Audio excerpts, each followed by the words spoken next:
బాగా గమనించాలి ప్రేమన దేవుని వర్లారా, ఇలాంటి పాపము నుండి విడిపించి, ఇలాంటి పాపము నుంచి భయంకరమైనటువంటి పాపంలోకి వెళ్ళిపోయారు కదా లోకం అంతా, వారి పనుల్లో వాళ్ళు ఉండిపోయారు. అదే పాప పనుల్లో ఉండిపోయారు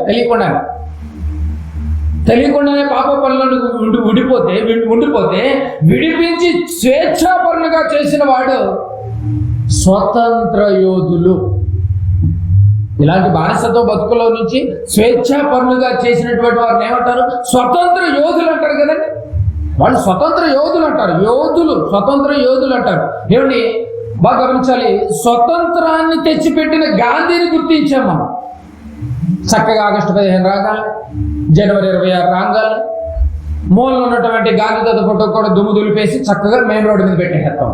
చక్కగా దండేసి, క్యాండిల్స్ వెలిగించి, మిఠాయిలు పంచిపెట్టుకుంటూ, జెండా వందనం చేసుకుంటూ స్వతంత్రాన్ని తెచ్చిపెట్టిన గాంధీజీని నువ్వు గుర్తించాం కదండి. మనందరం గుర్తించాం. అయితే అసలైన స్వతంత్రాన్ని తెచ్చిపెట్టినటువంటి యోధులు ఎవరో తెలుసా నీకు? అసలైన స్వతంత్రం ఏది? అసలైన స్వతంత్రము? అందరూ బానిస బతుకుతున్నారు. ఒక్కొక్కరు ఒక్కొక్క దానికి బానిస అయిపోయారు. బానిసలు బ్రతుకుతున్నారు. ఆ యోధులు ఎవరు? అలా స్వతంత్రాన్ని తెచ్చిపెట్టిన యోధులు ఎవరు? ఒకసారి చూద్దాం. స్వతంత్రాన్ని తెచ్చిపెట్టిన తర్వాత కూడా ఇంకా నువ్వు బానిస బతుకుతున్నావంటే అర్థం ఏమైనా ఉందా అండి? అర్థం ఉందండి మీరు బాగా? స్వతంత్రం వచ్చిన తర్వాత కూడా ఇంకా బానిసత్వం ఏంటి? మన బ్రిటిష్ కాలంలో ఉన్నామా బానిసత్వ బతుకులు బతకడానికి? లేదే. ఇంకా బానిసత్వ బతుకులేంటి? అసలు మనకి స్వతంత్రాన్ని తెచ్చిపెట్టిన యోధులు ఎవరు ఇప్పుడు? బాగా గమనించాలి. ఒకసారి యోహాను సువార్త 8వ అధ్యాయం, యోహాను సువార్త 8వ అధ్యాయం 36 చూడండి. యోహాను సువార్త 8వ అధ్యాయము 36వ వచనాన్ని ఒకసారి చదువుకుందాం. 8:36. కుమారుడు మిమ్మును స్వతంత్రులుగా చేసిన ఎడల. కుమారుడు దగ్గర బ్రాకెట్ యేసు ప్రభుని పెట్టుకోండి. అంటే యేసు ప్రభువు మిమ్మల్ని స్వతంత్రులుగా చేసిన ఎడల మీరు నిజముగా స్వతంత్రులై. స్వతంత్రం వచ్చిందా రాలేదా? స్వతంత్రాన్ని తెచ్చింది ఎవరు? నిజమైన స్వతంత్రాన్ని తెచ్చింది ఎవరు? యేసు ప్రభుల వారు. స్వతంత్రాన్ని తెచ్చిన తర్వాత కూడా ఇంకా నువ్వు దేనికి బానిస అయిపోయావు? వ్యక్తులకు బానిస అయ్యావా? అభిమానానికి బానిస అయ్యావా? క్రియలకు బానిస అయ్యావా? శరీర కోరికలకు బానిస అయ్యావా? భయపడుతూ బానిస అయిపోయావా? ఉపదేశానికి భయపడవా నువ్వు? ఆలోచించాలి. నిజమైన స్వతంత్రాన్ని మిమ్మల్ని స్వతంత్రులుగా చేసిన ఎడల మీరు నిజముగా స్వతంత్రులు అయిపోయారు కదా. నిజంగా స్వతంత్రులు అయిపోయారు కదా. అయిపోయిన తర్వాత కూడా భయం ఏంటండి? ప్రార్థనలకు రావాలంటే భయం. సేవకుడు ఏమన్నా అంటాడేమోనని. ప్రార్థనలకు రావాలంటే భయం. మందిరానికి వెళుతున్నటువంటి సహోదరులు చూసి సేవకుడికి ఏమైనా చెప్పుద్దేమోనని. బైబిల్ పట్టుకుని వెళ్ళాలంటే భయం. అందుకే చెంగుచాటును దాచుకుని మరీ ప్రార్థనకు వచ్చేవాళ్ళు ఉన్నారు. అయినా కూడా వస్తున్నారు బెటర్లేండి. కానీ దేవుడి కోరిక ఏంటి? నిర్బంధం లేకుండా ఉండాలి నా పిల్లలు. కానీ ఎవరు బంధిస్తున్నారండి స్వతంత్రం వచ్చిన తర్వాత కూడా? నీకు అర్థమైపోవాలి ఈ విషయాలు. ఎవరు బంధిస్తున్నారు? ఇంకా నేను బంధకాలు ఎందుకున్నాను? క్రీస్తు స్వతంత్రాన్ని తీసుకొని పెట్టిన తర్వాత కూడా ఇంకా నేను ఎందుకు? ఈ భయాలు ఎందుకు? నిన్ను ఏలుతున్నది ఎవరు? ఏ పాపం ఏలుతోంది నిన్ను? ఏ రకమైన పాపం ఏలుతోంది నిన్ను? బైబిల్ అడుగుతోంది. ఏ రకమైన పాపం ఏలుతోంది? ఏమండి, గాంధీ గారి ద్వారా వచ్చినటువంటి స్వతంత్రం మన భారతదేశాన్ని పరిపాలన చేసుకోవటానికి ఇచ్చింది స్వాతంత్రం. అంతే కదండి. భారతదేశాన్ని హ్యాపీగా పరిపాలన చేసుకోవడానికి ఇచ్చింది. కానీ పాపము నుండి విడుదల చేసింది మాత్రం ఎవరు? గాంధీ గారు మాత్రం కాదు. పాపం నుంచి విడుదల చేసింది యేసు ప్రభు. అర్థమైంది కదా? గాంధీ గారి ద్వారా వచ్చింది భారతదేశానికి స్వతంత్రం. హ్యాపీగా బతకడానికి ఇంకా బానిస బతుకోలేక ప్రతి వాళ్ళకి నమస్కరించటాలు, సెల్యూట్ కొట్టటాలు బ్రిటిష్ కాలం కాదు ఇది పరిపాలన. ఇప్పుడు క్రీస్తు ద్వారా మనకి విడుదల వచ్చింది. క్రీస్తు ద్వారా విడుదల వచ్చింది, స్వతంత్రం వచ్చింది. స్వతంత్రం వచ్చిన తర్వాత బానిస బతుకులు ఇంకా ఉన్నాయండి? ఇప్పుడు బానిస బతుకులేవు. అందరూ ఫ్రీడమ్ అయిపోయారు హ్యాపీగా. ఒకసారి గలతీలకు రాసిన పత్రిక తీయండి. ఇప్పటివరకు విన్న వచనాలు ప్రతిదీ మీరు గమనించుకోవాలి. నిర్బంధము లేక దురభిమాన పాపము ఏలుతుందంట. చూశారండి? ఎవరి చేత ఏలబడుతున్నాం మనం ఇప్పుడు? ఎవరి చేత వేలబడుతున్నావు? ఆలోచించాలి. గలతీయులకు రాసినటువంటి పత్రిక 5వ అధ్యాయం. గలతీయులకు ఇక్కడ ఏమన్నాడు? కుమారుడు మిమ్మల్ని స్వతంత్రులుగా చేసేసాడు కదా కుమారుడు. గలతీయులకు రాసిన పత్రిక 5వ అధ్యాయం 1వ వచనం. ఈ స్వాతంత్ర్యము అనుగ్రహించి. ఏ స్వాతంత్ర్యము? బానిసత్వపు బతుకులు. భయపడుతూ బతుకుతున్నారు మీరు మనుషులకు కూడా. ఎవరో బంధిస్తున్నారు మిమ్మల్ని. ఆ బంధించేటటువంటి ఈ స్వాతంత్ర్యమును అనుగ్రహించి క్రీస్తు మనలను స్వతంత్రులుగా చేసి ఉన్నాడు. చూసారు? క్రీస్తు మనలను స్వతంత్రులుగా చేసి ఉన్నాడు. ఈ స్వాతంత్ర్యం అనుగ్రహించి క్రీస్తు మనలను స్వతంత్రులుగా చేసి ఉన్నాడు అంటే పాపం అనే బానిసత్వం నుండి విడుదల చేశాడండి. విడుదల చేశాడు. మన పైన అధికార శక్తుల నుంచి విడుదల. మన పైన ఆధిపత్యం ఎవరైనా చేస్తుంటే వాళ్ళందరి నుంచి కూడా విడుదల చేసిన తర్వాత కూడా ఇంకా నువ్వు నిర్బంధంగా ఉంటాయి అంటే నీకు స్వాతంత్రం రాలేదైతే. అంతే కదండి. యేసుప్రభు వచ్చి త్యాగం చేసి వెళ్ళిపోయినా కూడా నీకు ఇంకా స్వాతంత్రం రాలేదంటే మరి బతుకులు ఎలా ఉన్నాయి ఒకసారి గమనించండి. ఇంకా భయపడుతున్నావు అంటే పరిస్థితి ఏంటి చూడు. బైబుల్ పట్టుకుని దేవుణ్ణి జీవవాక్యముని చేతపట్టి జ్యోతుల వలె వెలగాల్సినటువంటి మనం పట్టుకోవాలంటే భయం, సదస్సుకు వెళ్ళాలంటే భయం, ప్రార్థన పెట్టించాలంటే భయం. అందుకని అందరూ పిలిపిస్తారు వలపత్వం లేకుండా. ఆ రోజు అసలు వాక్యమే ఉండదు. మీకు మొహమాట కొద్దీ అందరూ పిలిపిస్తారు, ఎవరో వాక్యం చెప్పరు. అందరూ మీ కుటుంబాలు పొగిడేదానికి సరిపోదు టైం. ఇంకా నువ్వు వాక్యమే లేనప్పుడు ఎందుకు? ఇంకా చూసండి, భయంతోనే కదా అందరూ సరైనటువంటి సేవకుడిని, నిజమైన వాక్యాన్ని అందించేటటువంటి సేవకుని ఒక్కడు పిలిపించుకోండి. హ్యాపీగా వాక్యాన్ని వినండి జాగ్రత్తగా. ఇంకా నువ్వు భయపడితే ఎలా అంటే నీకు స్వతంత్రం రాలేదా? నిర్బంధం లేక నడుచుకోవాలి నా పిల్లలని వాక్యం గంటాపదంగా చెబుతుంటే ఇంకా భయపడుతున్నావేంటి నువ్వు? భయం వెంటాడుతుంది చూడండి. యేసుప్రభు వచ్చి వెళ్ళిపోయిన తర్వాత కూడా ఇంకా స్వతంత్రం రాని పాపం వారిలాగా ఉండిపోయారు. చూసారా? భయంకరమైనటువంటి ఈ బానిసత్వం నుంచి విడిపించినటువంటి క్రీస్తుని గుర్తు పెట్టుకున్నావా? ఏ రోజైనా క్రీస్తు గుర్తున్నాడా నీకు? క్రీస్తు గుర్తుంటే బానిసత్వ బతుకులు బతకవిక. క్రీస్తు గుర్తుంటే నిర్బంధం. ఎవరు బంధించినా కొన్ని ఊరుకోను అంటే ఎవరు మనుషులను గుర్తుపెట్టుకున్నావు, అందుకే నువ్వు భయపడిపోతున్నావు. యేసు ప్రభు నువ్వు ఇంకా గుర్తించలేదేమో ఒకసారి నువ్వు ఆలోచించు. స్వతంత్ర యోధుల్లో నిజమైన స్వతంత్రాన్ని తెచ్చిపెట్టి పాపంలో నుంచి విడుదల, భయంకరమైనటువంటి సిచ్యువేషన్లో నుంచి చీకటి నుంచి వెలుగులోనికి నడిపించడానికి ఇంత స్వాతంత్రాన్ని తెచ్చినటువంటి యేసుని గుర్తుపెట్టుకోలేదు నువ్వు ఇంకా? నా యేసు నాకు స్వతంత్రాన్ని తీసుకొచ్చి పెట్టాడే, విడుదల ఇచ్చేసాడే, బంధకాల నుంచి బయటేసాడే, ఇంకా నాకు ఆ దురభిమాన పాపాలు ఎందుకు? ఆ శరీర సంబంధమైన బంధకాలు ఎందుకు? మనుషుల పైన ఎవరో నీకు ఏమిటి, నువ్వు ఇంకొకరి చేతులు కళ్ళివ్వటం ఏంటండి బాబు?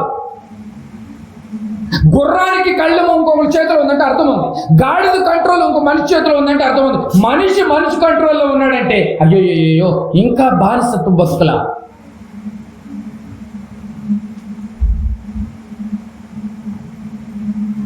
ఒకప్పుడు 50 సంవత్సరాల క్రితం ఏమంటే పెద్ద పెద్ద ఆశ్రమాల దగ్గర పని చేయాలి అంటే టవల్ కట్టుకుని చెప్పులు లేకుండా ఏమంటే కాలినడక చెప్పులు చేత పట్టుకుని కాలినడకన దాటి వెళ్ళాలి.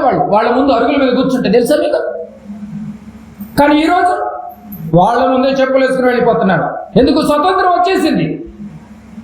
చక్కగా మనం కష్టపడుతున్నాం, మనం పని చేసుకున్నాం, ఒకళ్ళకి భయపడాల్సింది అవసరం ఎందుకు? ఆలోచించాలి. మన యొక్క నడక వాళ్ళ వీధుల్లో పడుకోకుండా వెనక తాటే కొట్టుకుని వెళ్ళినటువంటి వాళ్ళు కూడా ఉన్నారు. మన అడుగులు వాళ్ళ వీధిలో పడకూడదని మళ్ళీ ఆ అడుగులు ఈ తాటాకు మొత్తం కవర్ చేసేయాలన్నమాట రోడ్డు మీద. అది బానిస బతుకులంటే ఒక అర్థం ఉంది. క్రీస్తు వచ్చిన తర్వాత, సిలువెక్కిన తర్వాత, మరణించిన తర్వాత, చనిపోయిన తర్వాత, సమాధి చేయబడిన తర్వాత, తిరిగి లేచిన తర్వాత ఈ స్వాతంత్ర్యము మనకు దయచేసిన తర్వాత కూడా ఇంకా నిర్బంధంగా ఉన్నావేమో. ఉపదేశం ఎంతకాలం విన్నా కూడా వృధా అయిపోతుంది. జాగ్రత్త. ఎవరు ఏలుతున్నారు నిన్ను? ఉపదేశమే ఏలుతుందా, మనుషులు ఏలుతున్నారా? ఎంత భయంకరమైనటువంటి పాపంలో కొట్టుకుపోతున్నారు, మగ్గిపోతున్నారు చూడండి ఈరోజు క్రైస్తవ్యం. అదే చెప్తుందండి బైబిల్, అదే చెప్తుందండి బాబు. ఒక్కసారి ఆ యొక్క స్వతంత్రాన్ని నుంచి బయటకు తీసుకొచ్చినటువంటి ఆ స్వతంత్ర యోధుడైనటువంటి ఆ యేసు ప్రభువుని జ్ఞాపకం చేసుకున్నావు ఏ రోజైనా? ఇంకా యోధులు ఎవరున్నారో తెలుసా? కొరింథీయులకు రాసినటువంటి 2వ పత్రిక, కొరింథీయులకు రాసినటువంటి 2వ పత్రిక 3వ అధ్యాయం, కొరింథీయులకు రాసినటువంటి 2వ పత్రిక 3వ అధ్యాయము 17వ వచనాన్ని చదువుకుందాం. 3:17 ప్రభువే ఆత్మ, ప్రభు యొక్క ఆత్మ ఎక్కడ నుండునో. ప్రభు యొక్క ఆత్మ అంటే పరిశుద్ధాత్మ. బాగా గమనించాలి, ప్రభు యొక్క ఆత్మ అంటే పరిశుద్ధాత్మ. పరిశుద్ధాత్మ ఎక్కడ ఉండునో అక్కడ స్వతంత్రం ఉంటుంది కదా. ఏమండి, ఎంత గొప్ప మాట తెలుసా అండి?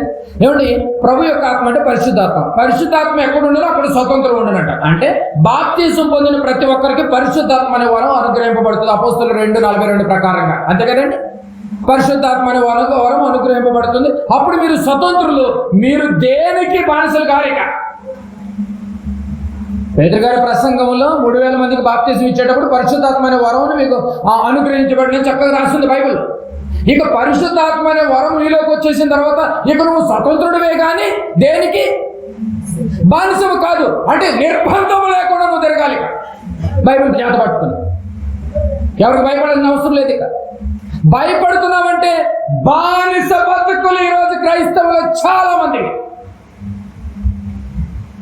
భయం, క్రీస్తుని వెంబడించాలంటే భయం. ఎక్కడైనా సదస్సు పెడితే అక్కడికి వెళ్ళి పాట పాడాలంటే భయం. సేవకుడు వాక్యం చెప్తుంటే రిఫరెన్స్లు అందించాలంటే భయం. నిర్బంధముగా నడవద్దు నా పిల్లలంటే అందరూ ఇంకా భయపడుతున్నారంటే అంటే మీరే ఒప్పుకున్నారేమని ఇంకా మాకు ఏమిటి మగ్గిపోతున్నాం ఈ బానిస బతుకుల్లో. ఆ యొక్క ప్రియకుమారుడు ఎప్పుడు వస్తాడో అన్న సంగతి తెలియకుండా బ్రతుకుతున్నాడు. వచ్చాడు, స్వతంత్రాన్ని ఇచ్చాడన్న, వెళ్ళిపోయాడన్న సంగతి కూడా అజ్ఞానంగా పడి బతుకుతున్నారు. చూడండి ఏ స్టేజ్లో ఉన్నావు తెలుసా అండి? మన కొలమానం ఏ స్టేజ్లో ఉందో చూడండి ఒకసారి. ఎంత అజ్ఞానంగా బతుకుతున్నాం చూడండి. పరిశుద్ధాత్మ అనే వరము ఎక్కడ ఉండునో అక్కడ స్వతంత్రం ఉంటుంది కదా. అది భయం ఎందుకు ఉంటుంది అంటే నువ్వు ఇంకా భయపడుతున్నావు అంటే పరిశుద్ధాత్ముడు నీలో లేడు. పరిశుద్ధాత్ముడు లేడంటే యేసుప్రభు అంతకన్నా లేడు నీ దగ్గర. నేను యేసుప్రభు లేకపోతే పరిశుద్ధాత్ముడు నేను ఉండనని కూడా చెప్పేశాడు. స్వతంత్ర యోధుల్లో నిజమైన స్వతంత్రాన్ని తెచ్చింది ఎవరు? యేసుప్రభుల వారు. నిజమైన స్వతంత్రానికి కుమారులుగా చేశానన్నాడు కదా. ఇప్పుడు పరిశుద్ధాత్మ కూడా వరముగా నేను వచ్చి ఉన్నాను కదా, వరముగా నేను వచ్చి ఉన్నాను కదా. దేనికి బానిసలు కారు. పరిశుద్ధాత్మ నీలోకి వస్తే నిర్బంధం అనేది బంధకాలంలో మీరు ఉండరు. దేనికి బానిసలు కారు, మీరు స్వతంత్రులు. ఎవరి మాట వినరు, భయపడరు. నిజమైన వాక్యము గంటాపదంగా చెవిని పడుతున్నా కూడా మీరు రాలేని పరిస్థితి. కాళ్లకు బండ వేసి బిగించినట్టుగానే ఉంది ఆ రోజు జైల్లో అపోలో సేలకి బిగించినట్టుగా.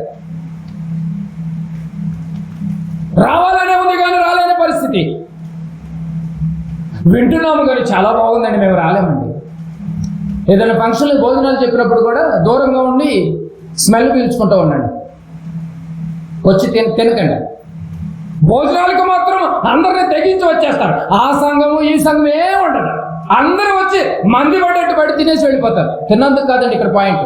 తినటానికి తెగింపు వచ్చినటువంటి నీకు తిండిని దయచేసినటువంటి దేవుడు స్వతంత్రాన్ని తన కుమారుడు ద్వారా ఇచ్చిన నువ్వు తెగించి రాలేకపోతున్నావంటే పరిశుద్ధాత్ముడు మీలో వర్క్ చేయటం లేదు. ఇంకా మీరు బానిసలేకంటే. నా పిల్లలు నిర్బంధంగా ఉండాలని కోరుకున్నాడండి. ఆలోచించడం ఎంత గొప్ప మాట, ఎంత గొప్ప మాట. ఎవరి మాట వినరు, ఎవరికి లొంగరు, ఎవరికి తల దించరండి బాబు. ఏదో తప్పు చేసినట్టు తల దించుతారండి బాబు. ఏ తప్పు చేశారు? నీ డ్యూటీ నువ్వు చేసుకుంటున్నావు, నీ కష్టం నువ్వు అనుభవిస్తున్నావు, నీ తిండి నువ్వు తింటున్నావు. ఎందుకు భయపడుతున్నావు నువ్వు దేవుని వాక్యాన్ని రావటానికి? ఎవరు ఏలుతున్నారు? నిన్ను ఏలుతున్నది ఎవరు? ఎవరండి వెళ్తుంది? నేను మనిషి వెళ్తున్నాడా? బానిసతో బతుకుతున్నావా? నీ కళ్ళెము వాడి చేత ఎందుకు పెట్టావు నువ్వు? గుర్రపు కళ్ళెము గుర్రాన్ని చేసుకున్న రౌతు దగ్గర ఉన్నట్టు అర్థం ఉంది. ఆలోచించాలి. ఒక భర్త మాట భార్య వింటున్నామంటే అర్థం ఉంది. కుటుంబాలన్నీ ఒక మనిషి చేతిలోకి వెళ్ళిపోయినాయి అంటే కళ్ళేళ్ళన్నీ మీరు అప్పచెప్పేసేసారు. పరిశుద్ధాత్మ ఎక్కడుండునో అక్కడేముంటుంది? స్వతంత్రం ఉంటుంది. కానీ స్వతంత్రం లేదు ఈరోజు. అంటే భయం, నిర్బంధం, బంధించేశారు. బంధకాల్లోకి వెళ్ళిపోయారు. బంధకాల గృహాలు బందీదాసులు అయిపోయారు. చూసారా ఎంచమాట? బైబిల్ చెప్పిన వాక్య ప్రకారంగా నువ్వు బ్రతికితే ఈ మాట ఇంత విన్న తర్వాత కూడా నిజమైన స్వతంత్రం వచ్చిందని నీకు అర్థమైతే, బైబిల్ నిజాలండి బాబు, ఇవన్నీ అర్థమైతే మందుకు బానిస కాలేవు, డబ్బుకు బానిస కాలేవు, బంగారానికి బానిస కాలేవు, భూములకు బానిస కాలేవు, అధికారానికి బానిసలు కాలేవు, ఈ లోకపు ఆశలకు బానిసలు కావు.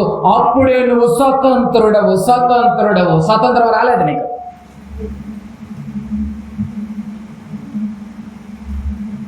ఈరోజు క్రైస్తవులకు స్వతంత్రం వచ్చిందంటారు చెప్పండి. ఇప్పుడు గుండె మీద చేసుకుని యేసు ప్రభు వచ్చి వెళ్ళిపోయి స్వతంత్రం తెచ్చినా కూడా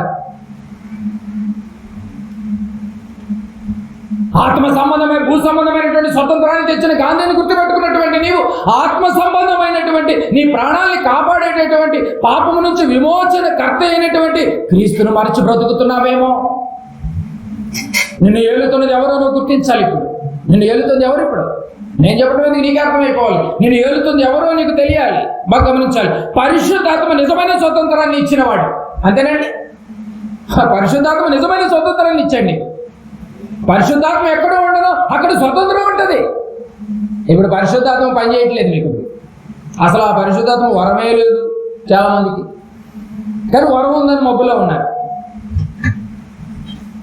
చూసారు?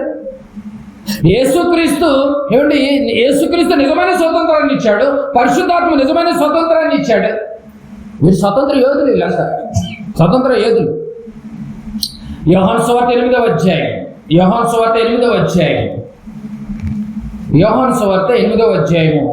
32వ వచనం చివరిగా 2 మాటలు చూడాలి. ఇప్పటికే మీకు అర్థమైపోయి ఉండాలి. మనల్ని ఏలుతుంది ఎవరు? ఇప్పుడు ఎవరు వెళ్తున్నారు? మనం ఎవరు ఏలాలి? ఎవరు వెళ్తున్నారు? యోహాను సువార్త 8వ అధ్యాయం 32వ వచనం చూడండి. ఈ పదాలు మీకు అర్థం కావాలి. పరిశుద్ధాత్మ ఎక్కడుండునో అక్కడ స్వతంత్రం ఉండును. యేసు ప్రభు స్వతంత్రాన్ని, తన కుమారులకు స్వతంత్రాన్ని అనుగ్రహించడానికి సంగతి తెలిసిపోయింది. యోహాను 8:32 అప్పుడు సత్యము మిమ్మును అప్పుడు సత్యము మిమ్మును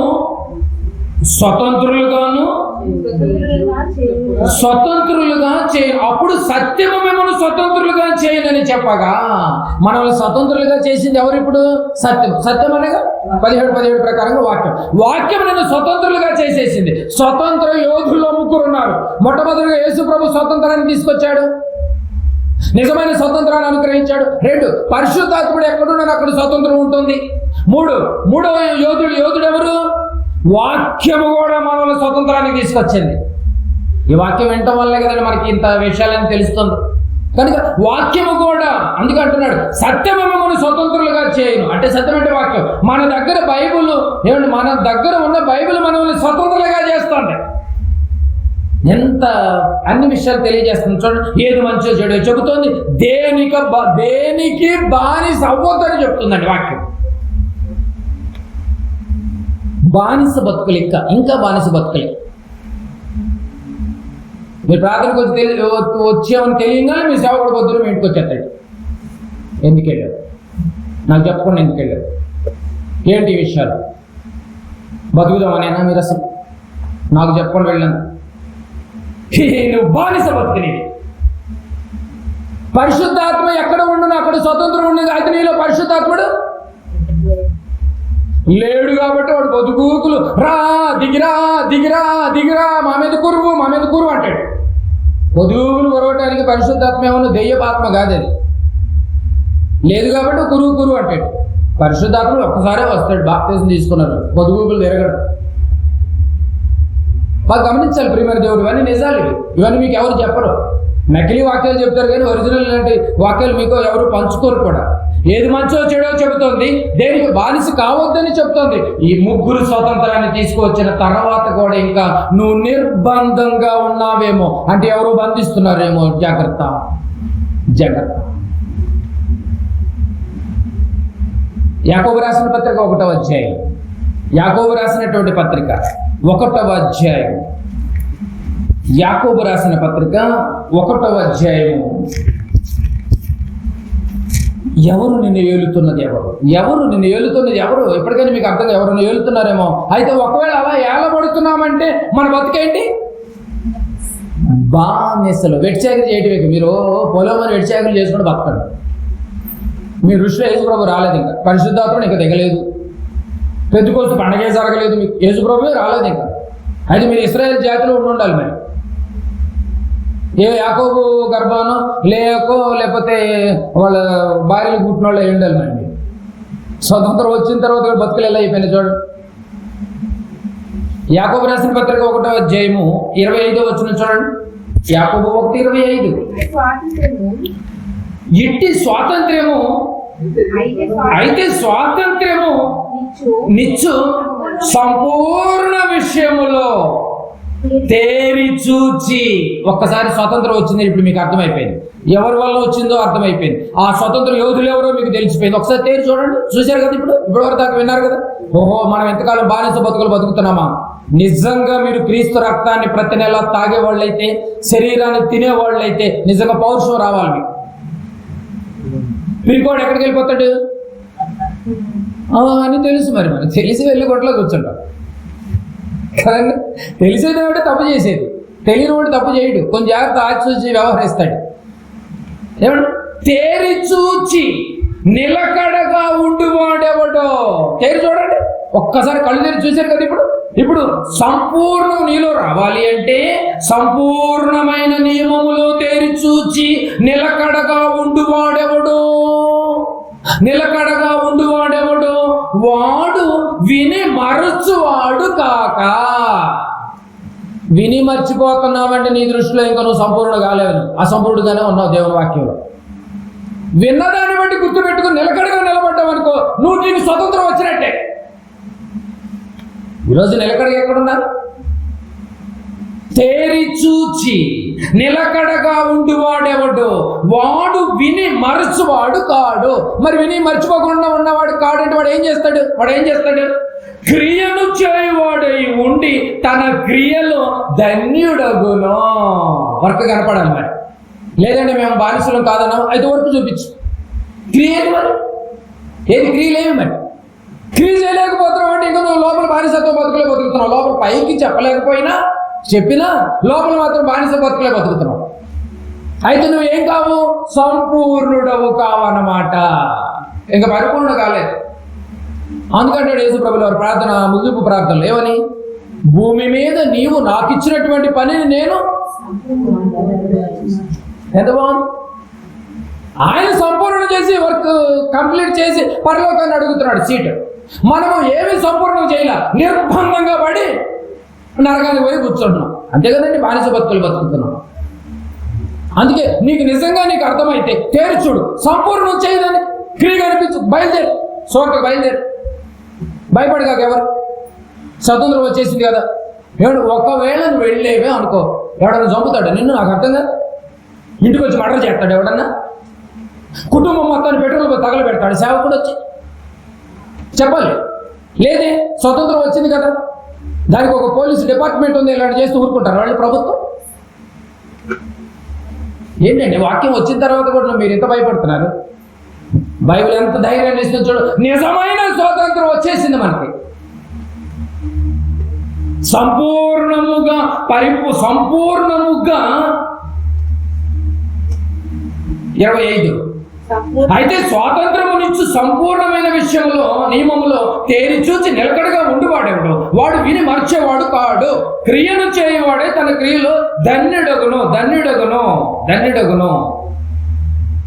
ఇంత చెప్పిన తర్వాత కూడా ఎవడైనా నోటికి కళ్ళెము పెట్టుకొనక తన హృదయమును మోసపరచుకొనొచ్చు భక్తి గల వాడని అనుకుని వాడి భక్తి వ్యర్థమే. క్రియ లేకపోతే భక్తి కూడా వ్యర్థమైపోతుంది. నువ్వు సంపూర్ణం అవ్వాలి అంటే ఆ నిర్బంధాన్ని నుంచి బయటికి రావాలి, బంధకాల నుంచి నువ్వు బయటికి రావాలి.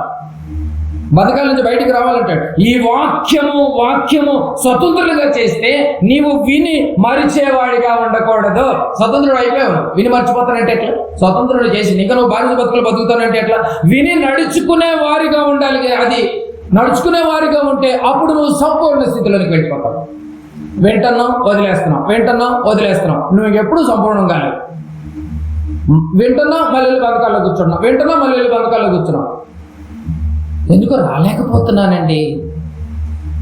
మీరైతే పెడుతున్నారు కానీ నెల మేము రాలేకపోతున్నామండి అంటే అర్థం ఏంటి? ఎవడో బంధించండి, అంతే కదండి అర్థం. ఎవడో బంధించండి, అందుకు నువ్వు రాలేకపోతున్నావు, బంధకాల్లోకి వెళ్ళిపోయావు. క్రియ ఏంది మరి? తేరు చూసుకోండి, ఒకసారి తేరు చూసుకోండి, ఆలోచించాలి. ప్రియమైన దేవుని వారలారా, పాపం అనే బానిసత్వం నుంచి విడుదల చేసిన నిజమైన స్వతంత్రాన్ని ఇచ్చిన దేవుని వాక్యాన్ని ఎంతమంది గౌరవిస్తున్నారు? ఇప్పుడు విని మర్చిపోతే నువ్వు గౌరవించినట్టే. బాగా గమనించాలి. పాపం అనే బానిసత్వము నుండి విడుదల చేసిన నిజమైన స్వతంత్రాన్ని ఇచ్చిన దేవుని వాక్యాన్ని ఎంతమంది గౌరవిస్తున్నారు? దేవుని కుమారుని ఎంతమంది గౌరవిస్తున్నారు? పరిశుద్ధాత్మని ఎంతమంది విశ్వసిస్తున్నారు? వీటికి ఈ ముగ్గురికి, ఈ స్వతంత్ర యోధులైన ఈ ముగ్గురికి ఏ వాల్యూ ఇవ్వకపోతే, గౌరవం ఇవ్వకపోతే నువ్వు ఇంకా బానిసత్వపు ఇంకా నువ్వు పాపంలోనే కొట్టుకుంటున్నావు. నిన్ను ఏలుతున్నది ఎవరు? పాపమా ఉపదేశమా? పాపమా వాక్యమా? వాక్యం చేత ఏలబడుతున్నావా? అది తేరు చూసి క్రియలో పనిచేయి, క్రియలో. ఇంకా నువ్వు నిర్బంధం చేత భయపడుతున్నావు, బతకాల్లో ఉండిపోయావంటే నిన్ను ఏలుతుంది ఎవరు? పాపం. మనిషి చేత కావచ్చు, ఎవరి చేతనే కావచ్చు, పాపం వెళుతుంది మనిషిని. ఏలుతున్నదన్న సంగతి కూడా మర్చిపోయారు. చివరిగా రోమీయులకు రాసిన పత్రిక 8వ అధ్యాయం 2వ వచనం చూడండి. బాగా పని కనపడాలి. నువ్వు సంపూర్ణం అవ్వాలి అంటే ఆ బంధకాల నుంచి బయటకు రావాల్సింది, లేకపోతే నువ్వు సంపూర్ణం కాలేవు. ఎప్పుడు బంధకాల్లో ఉండి మక్కి వెళ్ళేది నరకానికే. మరి దేవుడు రోమీయులకు రాసినటువంటి పత్రిక 8వ అధ్యాయం, రోమీయులకు రాసినటువంటి పత్రిక 8వ అధ్యాయము 2వ వచనాన్ని చదువుకుందాం. చివరిగా రోమీయులకు రాసిన పత్రిక 8వ అధ్యాయము 2వ వచనం. క్రీస్తు యేసునందు జీవమునిచ్చు ఆత్మ యొక్క నియమమును పాప మరణముల నియమము నుండి నన్ను విడిపించెను. స్వతంత్రం వచ్చింది ఎందుకంటే నీ పాప మరణముల నుంచి విడిపించడానికి స్వతంత్రం వచ్చింది. ఇంకా నువ్వు నిర్బంధంగా ఉన్నావంటే నీ పాపాల నుంచి ఇంకా నువ్వు విముక్తుడవు కాలేదు. యేసు వచ్చిన తర్వాత కూడా నువ్వు యేసు రక్తం ప్రపంచ మోక్ష ప్రదాతగా వెలసిల్లుతున్నా కూడా నీకు ఇంకా నువ్వు పాపాన్ని కడుక్కోవటం లేదంటే, ఇంకా నువ్వు బానిసత్వ బ్రతుకులు బతుకుతున్నావంటే నిన్ను ఏలుతున్నది ఎవరో ఇప్పుడు చెప్పండి? పాపమా వాక్యమా? పాపమా వాక్యమా? పాపం ఏలుతుందండి. వాక్యం ఎక్కడ వెళ్తుంది? వాక్యం వెళితే ఎలుగుతూ ఉంటారు కదండి. వాక్యం వెలుగుతుందంటే వెలుగుతూ ఉంటారు. నిత్య జీవానికి వారసులు చేసిన నిజమైన స్వతంత్రాన్ని ఇచ్చిన యేసుక్రీస్తుని, పరిశుద్ధాత్మని, వాక్యాన్ని హత్తుకుంటున్నామా? ఈ రాత్రి ఒక్కసారి నువ్వు పరిశీలన చేయి. రాత్రి హత్తుకుంటున్నామండి. క్రీస్తు వచ్చి వెళ్ళిపోయిన తర్వాత కూడా భయపడితే క్రీస్తుకు భయపడాలి, భయపడితే తండ్రికి భయపడాలి, భయపడితే పరిశుద్ధాత్మకు భయపడాలి. ఈ ముగ్గురికి వాక్యానికి, ఈ నలుగురికి తప్ప ఎవరికి? పరలోకంలో తండ్రి, కుమారుడు, పరిశుద్ధాత్మ, భూమి మీద మన చేతిలో, నీ చేతిలో ఉన్న వాక్యం, ఈ నలుగురికి తప్ప ఇంకెవరికి భయపడినా కూడా నువ్వు ఇంకా పాపపు అనే బానిసత్వంలో కొట్టుకుపోతానంటే ఆలోచించాలి. మీరు ఆలోచించాలి. అన్నిటినీ వివరించిన బైబిల్ని గుర్తుపెట్టుకుంటున్నావు. మరి ఇప్పుడు గుర్తుపెట్టుకో. రాత్రి ఆలోచించే మంచి నిర్ణయం తీసుకో. నిన్ను ఏలుతుంది పాపమా వాక్యమా? పాపమా వాక్యమా? నీ కళ్యాలు ఎవరి చేతులన్నా ఉన్నాయేమో. నీ నీ నీ నీ చిక్కు ఎవరి చేతుల్లో ఉందేమో మరి ఆలోచించి. చివరికి పాపం వల్ల వచ్చే జీతం ఏంటి? మరణం అంటే రెండో మరణం దొరికిపోతారు. చిన్న పాపం ఏ స్టేజ్కి వెళ్ళిపోయింది చూడండి, దురభిమాన పాపం. ఎన్ని పాపాల్లో పడిపోయారు చూసారండి.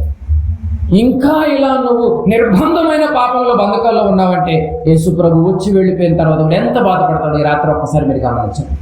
అయ్యో నా త్యాగం అంతా వృధా అయిపోతుంది, వాళ్ళు నేను ధైర్యవంతులుగా చేసి వెళ్ళేనే, నా ముందు ఉన్నటువంటి నా తర్వాత ఉన్నటువంటి అపోస్తులు చూసేన ధైర్యం రావట్లేదా? మేము కన్నవాటిని విన్నవాటిని చెప్పగా మానవని ధైర్యంగా నిలబెట్టిన 12 మంది అపోస్తులను వాళ్ళకి నాందిగా ఉంచి వెళ్ళాను కదా, ఆయన ధైర్యం రావట్లేదా? వెళుతూ మీకు సాక్ష్యంగా ఇదిగో మీకు వాగ్దానంగా ఈ యొక్క 66 పుస్తకాలు మీ ముందు పెట్టి మరీ వచ్చాను కదా, ఆ వాక్యం చూసిన ధైర్యం రావట్లేదా? నీ మాటల్లో ధైర్యం, దేవుని ఆలోచనలో ధైర్యం, దేవుని సహవాసంలో ధైర్యం, ఇన్ని ధైర్యాలు మన ముందుంటే ఇంకా నువ్వు బానిసత్వము బతుకులు బతుకుతుంటే, పాపములో కొట్టిమిట్టాడుతుంటే, పాపములో కొట్టుకుపోతుంటే నీకు మిగిలేది పాపం వల్ల వచ్చే జీతం మరణమే. ఆలోచించండి. మనము ఎవరి చేత కూడా ఏలబడకూడదు. వాక్యమే మనల్ని ఏలాలి. వాక్యం తప్ప, క్రీస్తు తప్ప, పరిశుద్ధాత్మ తప్ప, దేవుడు తప్ప, పరలోకపు తండ్రి దేవుడు తప్ప, ఈ నలుగురు తప్ప ఎవరికి నువ్వు భయపడినా నిన్ను ఏలుతున్నది పాపమే. ఆలోచించండి, మంచి నిర్ణయం తీసుకోండి. ఈ రోజు నుంచి అయినా ఒక మంచి ధైర్యంతో, స్వతంత్రాన్ని నేను వచ్చిన తర్వాత కూడా నేను ఇంకా పాపపు ఒప్పుకున్న తర్వాత కూడా ఇంకా నేను పాపపు స్థితిలో ఒకవేళ ఉన్నామేమో. మనుషులు దురాభిమానం పాపం అని చెప్పాడు, శరీర ఆశలను పాపం అని చెప్పారు. ఇలాంటి పరిస్థితుల్లో పేతురు గారు ఏమని చెప్పారండి? తాము ఏమని ఉన్నారండి? పేతురు గారు రాసినటువంటి 2వ పత్రిక 2:18 చూడండి. ఇప్పుడు పేతురు గారు రాసిన పత్రిక 2వ పత్రిక 2వ అధ్యాయము 18-19 వచనంలో చూడండి. ఇప్పుడు వీళ్ళు చెప్పే సోది ఎలా ఉంటుందో చూడండి. వీరు వ్యర్థమైన డంబపు మాటలు పలుకుతారు. ఇప్పుడు మీ ముందు డాంబికాలు వచ్చి కొడతారు. వ్యర్థమైన డంబపు మాటలు పలుకుచు తామే శరీర సంబంధమైన దురాశలు కలవారే, పైగా వాళ్ళంతా శరీర సంబంధంగానే ఉంటారు. పైగా దురాశలు కలవారే, తప్పు మార్గం నుంచి నడుచు వారిలో నుండి అప్పుడే తప్పించుకొని వచ్చే మళ్ళంటి వాళ్ళం. అంతే కదండి, అప్పుడే మనం మళ్ళంటి వాళ్ళం గంపలో నుంచి బయటపడ్డట్టుగా, చేపలాగా బయటకు వచ్చాం. పైగా వాళ్ళు ఏం చేస్తారు? పోకిరీ చేష్టల చేత మరలు కొలుపుచ్చు తామే భ్రష్టత్వమునకు దాసులయ్యండి. వీడు భ్రష్టత్వానికి దాసులండి, మన వల్ల వాడికి దాసుడు చేసుకుంటున్నాడు. తామే భ్రష్టత్వపు దాసులయ్యుండి అట్టి వారికి స్వాతంత్రం ఇచ్చుదామని చెప్తారు. రండి మా దగ్గరికి రండి, స్వాతంత్రాన్ని ఇస్తాం. నువ్వే మాకు ఇచ్చే స్వాతంత్రం, నువ్వే దయ్యానికి దాసుడు, వీళ్ళు మళ్ళీ మనకి స్వాతంత్రాన్ని ఇస్తారని చెప్తారండి. పైగా పోగ శేషులు, శరీర సంబంధమైన ఆలోచనలు, డాంబికమైనటువంటి మాటలు, భయపెట్టే మాటలు. ఆలోచించండి, బైబిల్ ఇన్ని విధాలుగా మనకి తెలివితేటలు నేర్పింది. 66 పుస్తకాలు నీ చేతిలో ఉన్నాయి, నా చేతిలో ఉన్నాయి, అందరి చేతిలో ఉన్నా కూడా మీరు మోసపోతున్నారేమో జాగ్రత్త. నీవు దేవుని చేత ఏలబడాలి, వాక్యము చేత ఏలబడాలి, అంతే తప్ప ఇంకా ఏ వ్యక్తి చేత కూడా నువ్వు ఏలబడుతున్నా కూడా అది పాపమే. ఆ పాపానికి దాసుడు కావద్దని భక్తులు ఘంటాపదంగా చెప్తున్నాడు. పాపమునకు నన్ను ఏలనీయకుండా చేయము నాయన, నీ అడుగుజాడలో నన్ను స్థిరపరచుము నాయన, నీ ఉపదేశంలో నన్ను నిలబెట్టు నాయన. దేవా ఆలోచించి మంచి నిర్ణయం తీసుకోండి.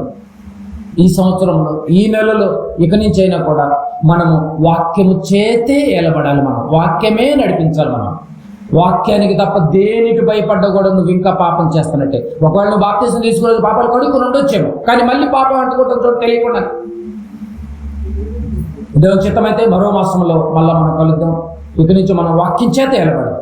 మనము, మన కుటుంబాలు, మన ఆత్మీయ స్థితి, మన విశ్వాస జీవితం, మన దైనందినటువంటి జీవితం మన చేతిలో ఉన్న, నా చేతిలో, నీ చేతిలో ఉన్నటువంటి ఈ వాక్యము చేతే మనందరి బతుకులు కడగబడాలి. మనందరి జీవితాలు మార్పుకరమైనటువంటి రీతిలో వెలగబడాలని కోరుకుంటూ ఆశిస్తూ కళ్ళు మూసుకొని చిన్న ప్రార్థన చేసుకుని దయగలిగినటువంటి మా కన్న తండ్రి మీ పాదాలు పొందడం చెల్లించుకుంటున్నాను.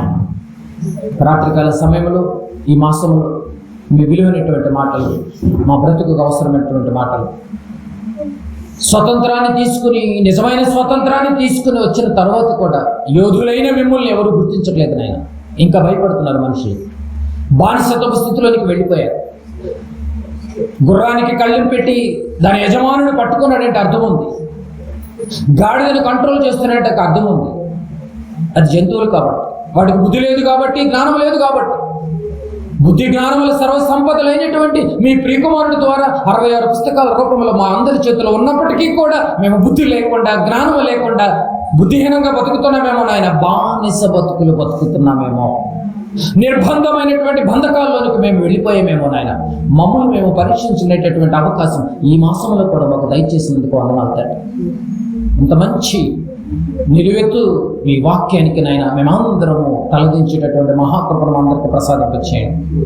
తలంచిన బిడ్డలందరినీ, వారి యొక్క కుటుంబాలని, వారి యొక్క ఆలోచన విధానాలన్నిటినీ నాయన తేటతెల్లం చేయడానికి, మీ మాటల ద్వారా సంపూర్ణతలోనికి నడిపించడానికి, తేరి చూచి, గురి చూచి, లక్ష్యముతో క్రియను కొనసాగించాలని మీరు చెప్పారు.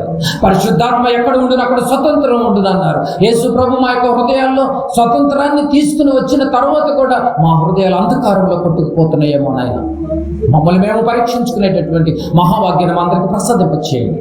నిర్విరామముగా ఈ యొక్క గ్రామంలోనైనా మీ మాటలను అందించడానికి నిలబడ్డటువంటి కుటుంబాన్ని ప్రత్యేకంగా మీరు జ్ఞాపకం చేసుకుంటారు. ఈ కుటుంబం ద్వారా ఎన్ని కుటుంబాలు అయితే మీ మాటలను హృదయపూర్వకంగా ఎక్కడుండి విన్నప్పటికీ కూడా వారిని, వారి కుటుంబాలని, వారి యొక్క ఆత్మీయ జీవితాన్ని ఒక్కసారి పేరు పేరున వారిని కూడా జ్ఞాపకం చేసుకుంటారు. నిశ్చితమైతే ఆయుష్ ఆరోగ్యాలు మళ్ళీ మాకు దయచేస్తే, మాకు ఊపిరిని ఇస్తేనైనా మీ చిత్తమైతే మరొక పర్యాయం మళ్ళీ మేమందరం ఈ రీతిగా కూడుకునేంత వరకు కూడా మీ సన్నిధి కాంతులు మా అందరి చుట్టూ ఉండేలాగా కృప దయచేయండి.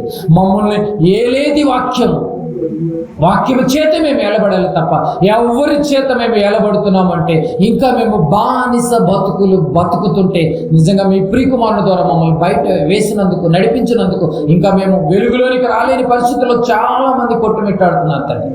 వాళ్ళందరికీ విముక్తిని దయచేయండి, ఆలోచన దయచేయండి, ధైర్యాన్ని దయచేయండి, విచక్షణ జ్ఞానాన్ని దయచేయండి. వరంగా దొరికినటువంటి పరిశుద్ధాత్మ సహాయాన్ని మెండుగా ఆలోచన కల్పించే విధానాన్ని దయచేయండి తండ్రి. మహిమ, ఘనత, ప్రభావాలు విన్నటువంటి ప్రతి బిడ్డల కుటుంబాలు ఈ రోజు నుంచి తేటతెల్లం చేసుకుని, ఎవరెవరికి కళ్ళెము ఇచ్చేటటువంటి పరిస్థితి తెచ్చుకోక, మా యొక్క జీవితాన్ని మీ చేతుల్లో పెట్టి బ్రతికేటటువంటి మహాభాగ్యాన్ని మా అందరికీ ప్రసాదింపచేయమని మా ప్రభువును ప్రియరక్షకుడైన యేసుక్రీస్తు నామమున ప్రార్థన సమర్పించి అడిగి పెట్టుకుంటున్నాం తండ్రి.